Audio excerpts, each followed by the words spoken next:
इन दोस्तों, यदि आपको जल्द से जल्द एक अच्छा सा सरकारी नौकरी लेना है बढ़िया सा विभाग में, तो इन 4 वैकेंसी में से 2-3 वैकेंसी को जरूर ट्राई कीजिएगा, क्योंकि काफ़ी शानदार-शानदार वैकेंसी आपको इस महीने निकल कर के आया है। तो वीडियो के अंत तक देखिएगा और 4 वैकेंसी में से चुन करके 2-3 वैकेंसी को 1-2 वैकेंसी को जरूर आपको ट्राई करना है। तो चलिए कुछ वैकेंसी की खास बात की अगर बात करें तो इसका कुछ खास बातें इसमें क्या रहने वाली वैकेंसी में, तो ये आपको जो भी मैं आपको बताऊँगा परमानेंट और अस्थायी आपको वैकेंसी है। रहने वाला है। कोई आपको सेंट्रल गवर्नमेंट का रहेगा तो आपको कोई केंद्र सरकार का रहेगा, यानी कि अलग अलग आपको विभाग में आपको वैकेंसी निकल करके आया है। और बहुत ही आपको इसमें सिंपल वैकेंसी, ज्यादा आपको ताम झाम इसमें नहीं रहने वाला है। और इसमें योग्यता की बात करें तो योग्यता भी आपको इसमें काफी बढ़िया बढ़िया मांगा है। 10th पास है, 12th पास है, या फिर ग्रेजुएशन पास अगर यदि आपने कर रखा है तो आप अप्लाई कर सकते हैं इजिली फॉर्म को। और उसके बाद बात करें कि इसका सिलेक्शन प्रोसेस भी आपको इसमें शानदार रहेगा। ज्यादा आपको ताम झाम इसमें नहीं रहने वाला। सिलेक्शन प्रोसेस एकदम सिंपल प्रोसेस से होकर गुजरना पड़ेगा। उसके बाद अगर बात करें सिलेबस की, तो सिलेबस भी आपको यहाँ पे आसान रहेगा। इसपे आपको मैथ रहेगा, रीजनिंग रहेगा, जीके जीएस यही सब रहेगा। और काफी सारे वैकेंसी आपको मैं बताऊंगा जिसमें आपको इंग्लिश नहीं भी रहेगा और जिसमें इंग्लिश भी रहेगा। और उसके बाद फी की बात करें तो ज्यादा आपको उसे पैसा नहीं लग रहा है फॉर्म भरने में। किसी किसी वैकेंसी में 100 रुपया लग रहा है, किसी वैकेंसी में 200, किसी वैकेंसी में 250, किसी में 500, किसी में तो आपको फी भी नहीं लग रहा है। तो चलिए कौन सा वैकेंसी है आपको स्टार्ट करते हैं। तो चलिए वीडियो के अंत तक बने रहिएगा और छांट करके 4 वैकेंसी में से 1-2 वैकेंसी को जरूर से जरूर ट्राई कीजिएगा। तो चलिए पहली वैकेंसी कौन सी है स्टार्ट करते हैं। तो पहली नंबर वैकेंसी में बहुत ही कम कंपटीशन आपको देखने को मिलेगा, जो कि आपको बिहार में निकल करके आया है। कृषि विभाग में आपको क्षेत्रीय सहायक का निकल करके, जिसमें आपको कृषि विभाग में आपको काम करना है। अगर इसमें पास्ट बात करें टोटल पोस्ट की, देखिए इसमें सबसे बड़ा चीज की आपको बिहार में वैकेंसी निकल करके आया है। तो आपको पूरे भारत के विद्यार्थी फॉर्म को भर देंगे, मेल और फीमेल दोनों। लेकिन जो आपको अदर स्टेट से फॉर्म को भरेंगे वो आपको जनरल कैटेगरी से फॉर्म को अप्लाई कर सकते हैं। टोटल इसमें पोस्ट की बात करें, टोटल पोस्ट आपको इसमें 209 रहने वाला है। देखिए इसमें हर साल आपको इतना ही वैकेंसी देखने को मिलता है। 200, 250, 300 इतना ही वैकेंसी आपको देखने को मिलता है। और इसमें क्वालिफिकेशन की बात करें तो क्वालिफिकेशन आपको 12th पास, यानी कि 12th पास आपको चाहिए। और इसमें एक चीज और आपको कंडीशन है कि यदि आपने 12th में फिजिक्स, केमिस्ट्री, बायोलॉजी या पीसीएम से अगर कर रखा है, आईएससी कर रखा है, तब भी आप इसके लिए अप्लाई कर सकते हैं। तो इसमें इसलिए आपको बहुत ही कम कंपटीशन आपको इसमें देखने को मिलेगा। आर्ट वाला तो बच्चा फॉर्म को भरेगा नहीं, कॉमर्स वाला ही बच्चा फॉर्म को नहीं भरेगा। तो यानी कौन भरेगा, तो जिसका आपको फिजिक्स पीसीएम से है, जो आपको जिन्होंने इंटर आपको कर रखा है पीसीएम से, फिजिक्स, केमिस्ट्री, मैथ से, तो वही आपको फॉर्म को भरेगा। अब उसके बाद बात करें फी की, तो जनरल ओबीसी ईडब्ल्यूएस का 540 रुपया, बाकी आपको एससी एसटी कैटेगरी का, महिलाओं का आपको 135 रुपया यहाँ पे लगने वाला है। अब इसमें एज की बात करें तो कम से कम आपको 18 और अधिक से अधिक आपको 37 चाहिए। और यदि आप ओबीसी से है तो 5 साल का एक्स्ट्रा छूट, 3 साल का, और एससी एसटी कैटेगरी का 5 साल का एक्स्ट्रा छूट आपको देखने को मिल जाएगा। अब इसमें अप्लाई की बात करें तो अप्लाई कब से स्टार्ट है, तो 25 अप्रैल 2025 से स्टार्ट है और उसका लास्ट डेट आपको 23 मई 2025 होने वाला है। सिलेक्शन प्रोसेस की बात करें, देखिए इसमें विज्ञापन में साफ साफ लिखा है यदि 40,000 से ऊपर यदि फॉर्म भरा जाता है तो मैं आपका इसमें एग्जाम लूंगा, यानी कि पीटी मेंस ये सब होगा। अगर 40,000 से कम फॉर्म अगर भरा जाता है तो केवल आपको सिंगल पेपर होगा। तो क्या आपको लगता है कि बिहार जैसे वैकेंसी में, बिहार जैसे राज्य में आपका केवल आपको 40,000 फॉर्म भरा जाए? ऐसा नहीं, जब भी आपको भरा जाएगा आपको 1 लाख 1.5 लाख बहुत ही फॉर्म भरा जाएगा। तो मान कर चलिए कि आपको एग्जाम नहीं होगा तो सबसे पहले आपको पीटी होगा, उसके बाद आपका मेंस होगा, उसके बाद आपको डॉक्यूमेंट वेरिफिकेशन, उसके बाद आपको ज्वाइनिंग कर दी जाएगी यहाँ पे। तो चलिए बात करें कि सिलेबस में क्या क्या यहाँ पर पूछेगा। चलिए बात करें अगर सिलेबस की, तो सिलेबस आपको क्या पूछेगा, तो आपको 150 क्वेश्चन पूछेगा, 150 क्वेश्चन पूछेगा, जिसमें आपको 2.25 घंटा आपको यहाँ पे टाइम दिया जाएगा। जीके से आपको क्वेश्चन रहेगा, साइंस और मैथ से क्वेश्चन रहेगा, और रीजनिंग से यहाँ पे क्वेश्चन रहेगा। और क्वालिफाई करने के लिए आपको कितना नंबर चाहिए, तो यदि आप जनरल थे तो 40% आपको नंबर लाना होगा, बीसी है तो 36% नंबर लाना होगा, और ईबीसी कैटेगरी से तो कम से कम आपको 34% लाना होगा, और पीएच कैंडिडेट है तो आपको 32% लाना होगा, और फीमेल को यहाँ पर 32% लाना होगा। और सीएसटी की बात करें तो आपको 32% यहाँ पे लाना होगा। तो पहली नंबर वैकेंसी कौन आपको बताया, तो मैंने कृषि विभाग में आपको क्षेत्रीय सहायक का बताया। तो चलिए आपको दूसरी नंबर वैकेंसी देखते हैं।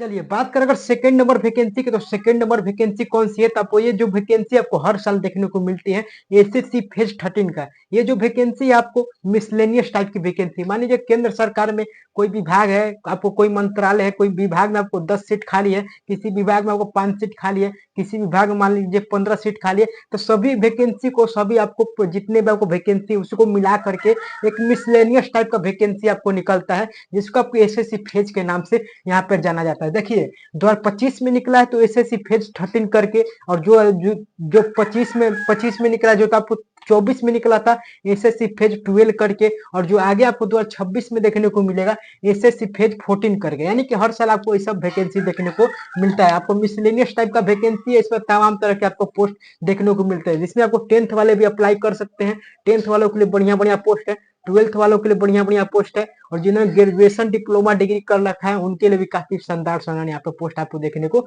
मिलेगा। तो उसके बाद अगर बात करें उम्र की, तो कम से कम आपको 18 और अधिक से अधिक आपको कोई वैकेंसी में 25 चाहिए, कोई पोस्ट में आपको 22 चाहिए, कोई पोस्ट आपको 27 चाहिए, यानी कि तमाम इसमें पोस्ट रहता है और तमाम आपको इसमें एज लिमिट मांगता है, जिसमें ओबीसी वालों के लिए 3 साल का एक्स्ट्रा छूट आपको देखने को मिल जाएगा, और एससी एसटी वालों को 5 साल का एक्स्ट्रा छूट आपको यहाँ पे देखने को मिल जाएगा। क्लियर है। अगर फी की बात करें तो जनरल ओबीसी ईडब्ल्यूएस का आपको 100 रुपया, और महिलाओं का यहाँ पे एससी एसटी महिलाओं का तो 0 रुपया, यानी कि 1 भी रुपया देने की यहाँ पे जरूरत नहीं है। योग्यता की बात करें तो जैसा कि मैंने आपको बताया कि इसमें तमाम आपको पोस्ट रहता है। देखिए 10th वालों के लिए पोस्ट रहता है, 12th वालों के लिए पोस्ट रहता है, और ग्रेजुएशन वालों के लिए इसमें तमाम पोस्ट आपको देखने को मिलता है। तो ये आपको डिपेंड करता है पोस्ट पे, जो पोस्ट रहेगा वो आपको क्वालिफिकेशन यहाँ पे आपको डालनी होगी। इसमें अप्लाई की बात करें तो 16 अप्रैल से इसका फॉर्म स्टार्ट है, और इसका लास्ट डेट आपको 15 मई 2025 होने वाला है। सिलेक्शन प्रोसेस की बात करें, चयन प्रक्रिया के, जिसमें आपको तमाम आपको पोस्ट रहने वाले, किसी पोस्ट में तो मान के चलिए आपको एक परीक्षा होगा, किसी में 2 परीक्षा होगा, किसी में आपका मान लीजिए परीक्षा भी नहीं होगा, यानी कि सीधे आपको ज्वाइनिंग वगैरह कर दी जाएगी। तो सबसे पहले आपको टीयर 1 होगा, टीयर 2 होगा, उसके बाद आपको कोई पोस्ट में आपको स्किल टेस्ट होगा, यानी कोई आपको मान लीजिए कोई टाइपिंग वाला अगर पोस्ट अगर आप डाल देते हैं तो उसमें आपको टाइपिंग होगा ही।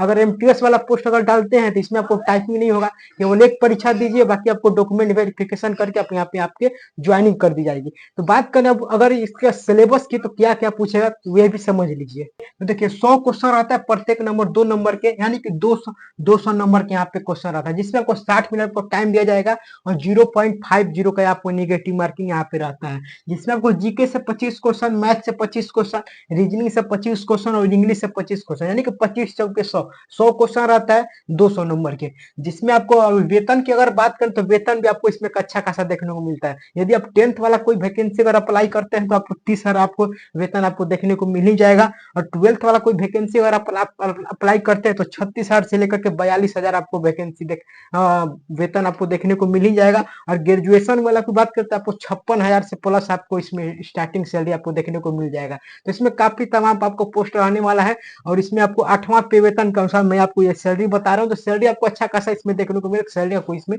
इशू नहीं है। चलिए तीसरा नंबर वैकेंसी के बाद, तीसरा नंबर वैकेंसी आपको इसमें दरोगा का निकल गया, जिसमें आपको 2 स्टार आपको कंधे पे देखने को मिलेगा। तो काफी आपको शानदार यहाँ पे मौका मिला है देखने को। यह तो आपको झारखंड में निकल करके आया है, झारखंड राज्य में, लेकिन पूरे भारत के विद्यार्थी, पूरे अदर स्टेट के विद्यार्थी फॉर्म को भरेंगे जनरल कैटेगरी से, जिसमें आपको कंधे पे 2 स्टार मिला, यानी कि काफी शानदार आपको यहाँ पे मौका रहने वाला है। टोटल पोस्ट की अगर बात है तो 975 इसमें देखने को मिलेगा, और इसमें उम्र की बात करें तो कम से कम 21, और अधिक से अधिक आप जो वैकेंसी में आपको जो पिछले साल आपको वैकेंसी है तो उसमें आपको अधिक से अधिक उम्र मांगा था 26 से, लेकिन आपको पता होगा कि अभी हाल ही में कोरोना वायरस आया था, तो इसमें आपको शायद हो सकता है कि उम्र में आपको इसमें छूट दे दो, यानी कि 21 से 35 आपको इसमें के देखने को हो सकता है, मिल सकता है देखने के लिए। जैसे फी की बात करें तो जनरल ओबीसी ईडब्ल्यूएस का 100 रुपया, बाकी आपको एससी एसटी महिलाओं का यहाँ पे 50 रुपया देखने को मिलेगा। क्वालिफिकेशन ग्रेजुएशन पास, यानी यदि आपने किसी भी सब्जेक्ट से अगर ग्रेजुएशन पास कर रखा है तो इस फॉर्म को आप भर सकते हैं। सैलरी बात करें तो सैलरी आपको 45,000 से ऊपर आपको प्लस सैलरी आपको स्टार्टिंग सैलरी देखने को मिलेगा। चूंकि आपको दरोगा का पोस्ट है, दरोगा के लिए आपको बढ़िया सैलरी, यानी कि 45-50,000 से ऊपर आपको सैलरी यहाँ पे देखने को मिल जाता है। चौथी नंबर वैकेंसी की बात करें, चौथी नंबर वैकेंसी आपको रेलवे में निकल के एएलपी, यानी कि असिस्टेंट लोको पायलट, जिसे आपको साधारण भाषा में आपको रेलवे का ड्राइवर बोला जाता है। अगर इसमें टोटल सीट की बात करें तो टोटल सीट आपको इसमें अच्छा खासा इसमें दिया है, 9,970 आपको इसमें टोटल सीट आपको आपको वैकेंसी निकल करके आए। जिसमें आप एज की बात करें तो कम से कम आपको 18, अधिक से अधिक आपको 30 चाहिए। ओबीसी वालों को 3 साल का एक्स्ट्रा छूट, एससी एसटी वालों को 5 साल का एक्स्ट्रा छूट देखने को मिल जाएगा। इसे फी की बात करें तो जनरल ओबीसी ईडब्ल्यूएस का 500 और एससी एसटी महिलाओं का आपको 250 यहाँ पे लगेगा। अप्लाई की बात करें तो 12 अप्रैल 2025 से स्टार्ट है, इसका लास्ट डेट आपको 12 मई 2025 होने वाला है। क्वालिफिकेशन की बात करें तो 10th के साथ साथ अगर आपने आईटीआई कर रखा है तो फॉर्म का आप इजिली भर सकते हैं, या फिर आईटीआई अगर नहीं है तो डिप्लोमा से अगर आपने इंजीनियरिंग वगैरह कर रखा है तो इस फॉर्म को भर सकते हैं। यानी कि जैसे मान लीजिए बीटेक कर रखा हो, पॉलिटेक्निक इत्यादि अगर आपने कर रखा है तो फॉर्म को भर सकते हैं। इसकी बात करें तो 75 क्वेश्चन आता है, 75 नंबर के 1/3 का नेगेटिव मार्किंग रहता है और ऑनलाइन आपका इसमें एग्जाम होता है और जिसमें आपको टाइम दिया जाता है कितना, तो 60 मिनट आपको यहाँ पे टाइम दिया जाता है। जिसमें आपको रीजनिंग से 25 क्वेश्चन, मैथ से 20 क्वेश्चन, साइंस से 20 क्वेश्चन और जीके और करंट अफेयर से यहाँ पे 10 क्वेश्चन आता है। यानी कि 75 क्वेश्चन आता है 75 नंबर के यहाँ पर, ठीक है। उसके बाद वेतन की बात करें तो वेतन आपको स्टार्टिंग में 35,000 से ऊपर आपको वेतन आपको प्लस देखने को मिलेगा, क्योंकि जैसे ही अगर आप ज्वाइन करते हैं तो आपको पहले आपको सहायक बनते हैं, यानी कि रेलवे का पहले सहायक बनते हैं और धीरे धीरे अगर आपका एक्सपीरियंस अगर हो जाता है तो उसके बाद आपको पहले आपको मालगाड़ी वगैरह ये सब चलाने के लिए दिया जाता है। और जैसे अगर आपका एक्सपीरियंस अगर अच्छा खासा, यानी कि 7 साल 8 साल का एक्सपीरियंस अगर हो जाता है तो आपको एक्सप्रेस वगैरह यहाँ पे चलाने को दिया जाता है। काफी शानदार यहाँ पे वैकेंसी रहने वाली है। तो चारों वैकेंसी में से कौन सा वैकेंसी आपको अच्छा लगा, कौन से वैकेंसी का फॉर्म भरना चाहेंगे, कमेंट करके बताइएगा। और वीडियो आपको अच्छी लगे तो प्लीज वीडियो को लाइक करके चैनल को सब्सक्राइब जरूर कीजिए। मिलते हैं अगले वीडियो में।